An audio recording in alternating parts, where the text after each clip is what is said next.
સહજાનંદ સ્વામી મહારાજની જય. મુરાદ સ્વામીની વાતો પ્રકરણ પહેલું, વાત 91મી. સ્વામિનારે સ્વામીએ વાત કરી, જીવને ચોંટવાના ઠેકાણા બે જ છે, તે ભગવાનમાં ચોટે નીકર માયામાં ચોટે. પણ આધાર વિના કેમ રહેવાય? દોષ કેમ ટળતા નથી એ પ્રશ્ન પૂછ્યો. તેનો ઉત્તર એ તો ધન્વંતર વૈદ્ય તે ખોટા કેમ થશે?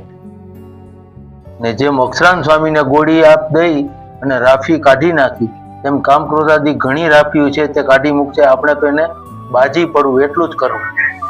ગાફલાઈ ટાળવાનું કારણ એ છે જે ખટકો રાખે તો ટળે, અને બીજો ઉપાય તો કોઈ શિક્ષા કરે ત્યારે ટળે. આ તો બહુ મોટો લાભ થયો છે, પણ ઊંઘમાં જાય છે તે શું છે કે વિષયમાં સુષુપ્તિ નિરંતર વર્તે છે. ને આ દર્શન તો પંચ મહાપાપને બાળી મૂકે એવું છે, પણ મહિમા જણાતો નથી. સહજાનંદ સ્વામી મહારાજની જય.